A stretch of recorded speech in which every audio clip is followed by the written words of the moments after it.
Hi there and welcome to my weekday podcast.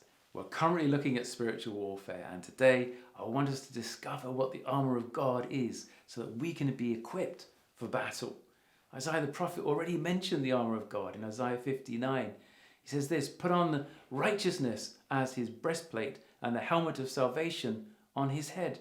He put on the garments of vengeance and wrapped himself in zeal as in a cloak. Now, Paul in Ephesians 6, of course, refers to the breastplate of righteousness and the helmet of salvation. However, we don't put on the garments of vengeance because in Romans 12:19, you remember that Paul says, "It is written that vengeance is mine, I will repay, says the Lord." Paul also writes to the Romans in Romans 13:11-12, "And do this, understanding the present time, the hour has already come for you to wake up from your slumber, because our salvation is nearer now than when we first believed. The night is nearly over, the day is almost here, so let us put aside the deeds of darkness and put on the armour of light." We can only put the armour of God on first if we've put off the works of darkness. Paul in 2 Corinthians 6:7 mentions the armour once again. He says, "In truthful speech and in power of God, with weapons of righteousness in the right hand and in the left."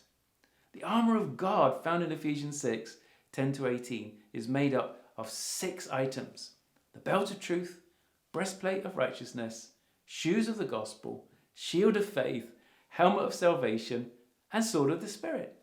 So let's take a deeper look at each of these items of armour, which were all based on the armour of a Roman soldier. Firstly, the belt of truth.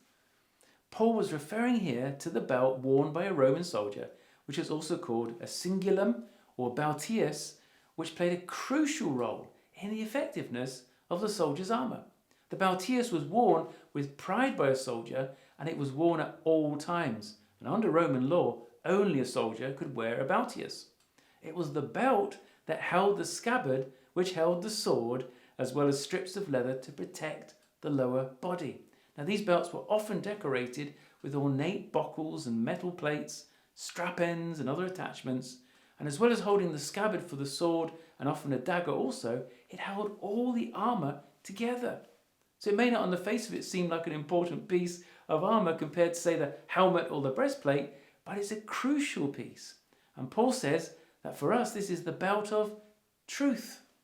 Jesus said in John 8:44 about Satan, he said, "He was a murderer from the beginning, not holding to the truth, for there's no truth in him. When he lies, he speaks his native language, for he's a liar and a father of lies." So if the enemy manages to convince you of things that are lies, effectively, he removes your belt. And without the belt, the rest of your armour and weaponry are affected. It's interesting to note also that the belt of the Roman soldier was removed from the soldier during a dishonourable discharge. If the enemy can deceive you and discourage you, he will disable you in battle, and you become ineffective in the good fight of faith. So don't believe his lies. Tomorrow we'll look at some of the most common lies that Satan tends to tell us. So the question or thought for today is this: are you wearing the belt of truth? God bless you, and thank you for watching.